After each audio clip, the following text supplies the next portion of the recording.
नमस्कार दोस्तों, आज मैं आप सभी लोगों के मध्य एक महत्वपूर्ण एरोमेटिक यौगिक टॉल्यूइन लेकर उपस्थित हुआ हूं। तो आइए हम सभी लोग जानते हैं टॉल्यूइन के विषय में। टॉल्यूइन का जो अणुसूत्र होता है C6H5CH3 होता है और इसका संरचना सूत्र जो होता है बेंजीन रिंग के ऊपर CH3 होता है। इसका रासायनिक नाम जो होता है मेथिल बेंजीन या इसे हम फेनिल मेथेन के नाम से जानते हैं। अगर हम इसे IUPAC की भाषा में करते हैं तो इसे हम फेनिल मेथेन के नाम से जानते हैं। इसका निर्माण जो था सर्वप्रथम पेल्टियर व वाल्टर ने चीड़ के रेसिन से किया था। इसका निर्माण जो है सर्वप्रथम पेल्टियर व वाल्टर नामक वैज्ञानिक ने चीड़ के रेसिन से इसका निर्माण किया था। तो आइए हम सभी लोग इसकी निर्माण विधि देख लेते हैं कि इसका निर्माण किस तरह से किया जाता है। तो इसकी सबसे पहली विधि देख लेते हैं फ्रीडल-क्राफ्ट अभिक्रिया द्वारा। फ्रीडल-क्राफ्ट अभिक्रिया द्वारा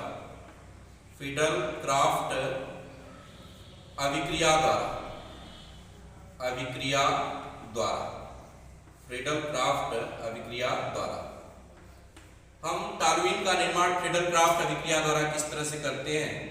बेंजीन रिंग की अभिक्रिया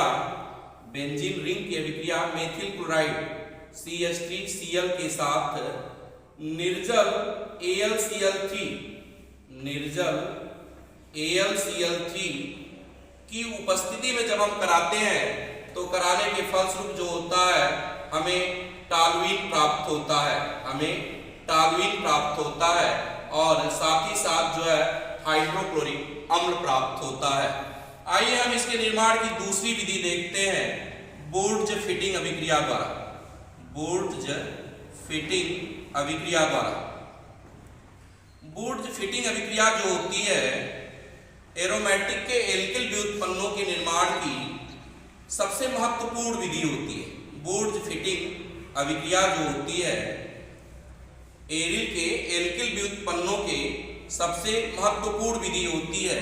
इसमें हम aryl halide C6H5Cl aryl halide की जब हम सामान्यतः जो है सोडियम धातु के साथ एरिल हैलाइड के एक अणु की सोडियम धातु के साथ एल्किल हैलाइड के एक अणु के साथ जब हम अभिक्रिया कराते हैं, मेथिल क्लोराइड के एक अणु के साथ जब हम अभिक्रिया कराते हैं तो अभिक्रिया के फलस्वरूप जो होता है हमें सामान्यतः जो है बेंजीन का एल्किल व्युत्पन्न प्राप्त होता है।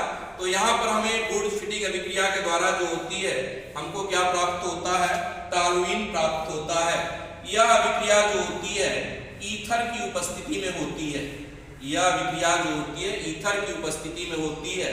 तो ईथर की उपस्थिति में होने के फलस्वरूप जो है हमको क्या प्राप्त हो जाता है, टॉल्यूइन प्राप्त हो जाता है और साथ ही साथ जो होता है सोडियम क्लोराइड प्राप्त होता है, 2NaCl प्राप्त होता है। हमें क्या प्राप्त होता है, टॉल्यूइन प्राप्त होता है और साथ ही साथ जो है सोडियम क्लोराइड प्राप्त होता है। उसके बाद क्लीमेंसन अपचयन द्वारा तीसरी विधि देखते हैं क्लीमेंसन अपचयन द्वारा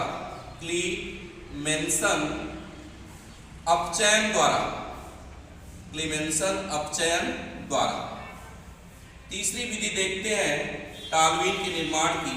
तो क्लीमेंसन अपचयन द्वारा जब हम बेंजेल डिहाइड का C6H5CHO जब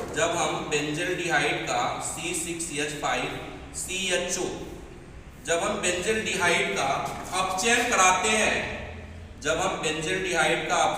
हैं, अपचयन की यह प्रक्रिया जो होती है जिंक अमलगम की उपस्थिति में होती है, ZnHG। इसे हम जिंक अमलगम कहते हैं। हम पारा को हम अमलगम के नाम से भी क्या करते हैं, जानते हैं।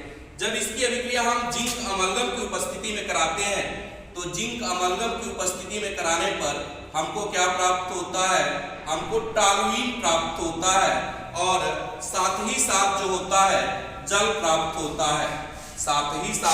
हमें जल प्राप्त होता है। इसी तरह से अगर हम सामान्यतः जो है ग्रिग्नार्ड अभिक्रिया द्वारा भी हम क्या कर सकते हैं, ग्रिगनार्ड अभिक्रिया द्वारा भी हम टॉलुइन का निर्माण कर सकते हैं। ग्रिगनार्ड अभिक्रिया द्वारा भी हम क्या कर सकते हैं, टॉलुइन का निर्माण कर सकते हैं। तो ग्रिगनार्ड अभिक्रिया द्वारा, ग्रिगनार्ड अभिक्रिया द्वारा, ग्रिगनार्ड अभिक्रिया द्वारा, तो यह टॉलुइन के निर्माण की मैं चौथी महत्वपूर्ण विधि दे रहा हूं, C6H5Cl, C6H5Cl की अभिक्रिया जब हम क्या करते हैं, मैग्नीशियम धातु के साथ सामान्यतः जो है किसी एल्किल हाइलाइड के साथ कराते हैं, तो मैं यहाँ पर CH3Cl ले लेता हूँ। तो यहाँ पर जो है यह MgCl2 में परिवर्तित हो जाता है। यह अभिक्रिया भी ईथर की उपस्थिति में होती है, यह अभिक्रिया जो है ईथर की उपस्थिति में होती है।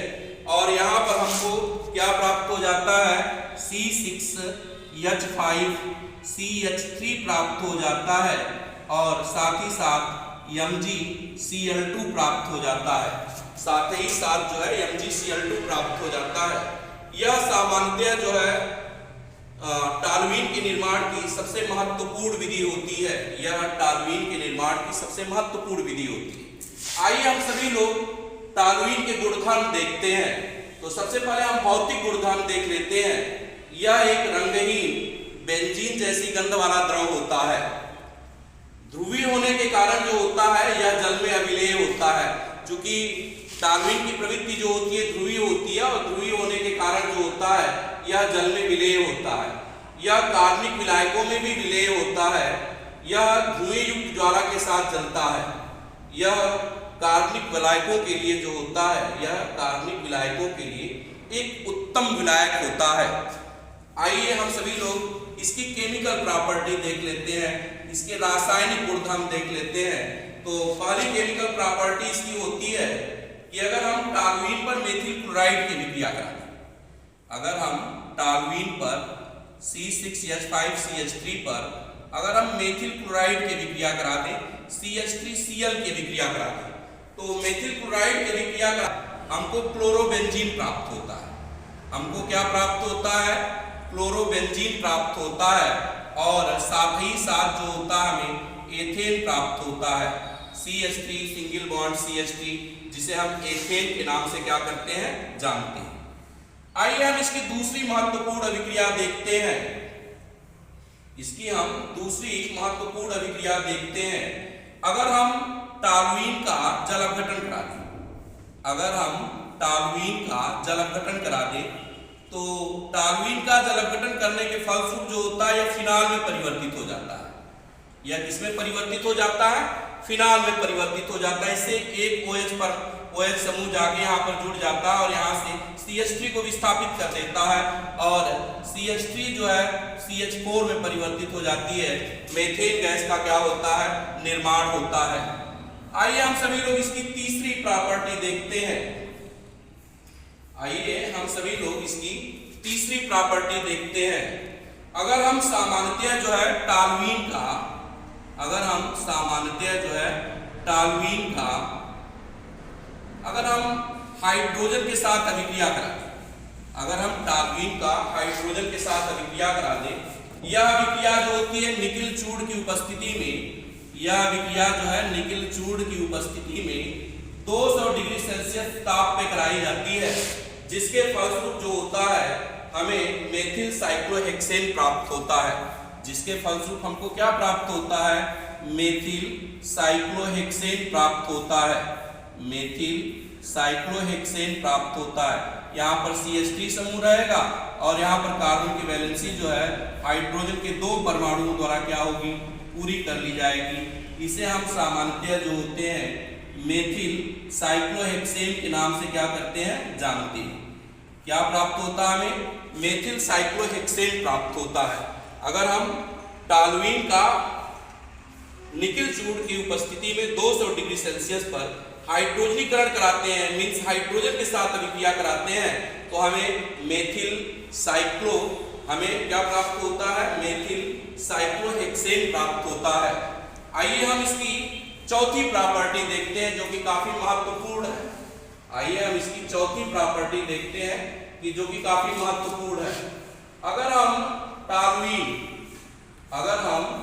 टॉल्यूइन की अभिक्रिया सांद्र नाइट्रिक अम्ल के साथ 3HNO3 की अभिक्रिया सांद्र नाइट्रिक अम्ल के साथ सांद्र सल्फ्यूरिक अम्ल की उपस्थिति में कराते हैं, H2SO4 की उपस्थिति में कराते हैं, तो हमें TNT प्राप्त होता है जो कि एक प्रबल विस्फोटक पदार्थ होता है। हमको क्या प्राप्त होता है? TNT प्राप्त होता है जो कि एक प्रबल विस्फोटक पदार्थ है। CH3 single bond NO2 single bond NO2 single bond NO2। यहाँ पर NO2 समूह बेंजीन के जिस पोजीशन से जुड़ा है वहां से एक हाइड्रोजन क्या हो गए हैं? विस्थापित हो गए हैं, और यह सामान्यतः जो ऑक्सीजन के साथ मिलकर जल का निर्माण करने की क्या रखते हैं? प्रवृत्ति रखते हैं। साथ ही साथ हमें मिलेगा क्या? 3H2। इसे हम कहते हैं TNT। इसे हम किस नाम से जानते हैं? TNT। पूरा नाम होता है 246 ट्राइनाइट्रो 246 ट्राइनाइट्रो टॉल्यूइन।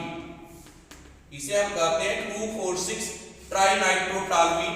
यह एक प्रबल विस्फोटक पदार्थ होता है।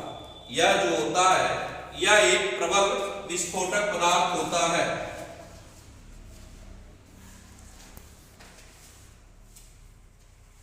से हम इसकी पांचवी प्रॉपर्टी देख लेते हैं। अगर हम टॉल्यूइन का ऑक्सीकरण कराते हैं, अगर हम टॉल्यूइन का ऑक्सीकरण कराते हैं, टॉल्यूइन का ऑक्सीकरण की प्रक्रिया आप सभी लोग जानते हो, नवजात ऑक्सीजन की उपस्थिति में होती है। यहाँ पर KMnO4 जो होता है यह उत्प्रेरक की भूमिका निभाता है, जिसके फलस्वरूप हमें क्या प्राप्त होता है? बेंजोइक अम्ल प्राप्त होता है, COOH प्राप्त होगा, और साथ ही साथ जो होता है हमें जल प्राप्त होगा।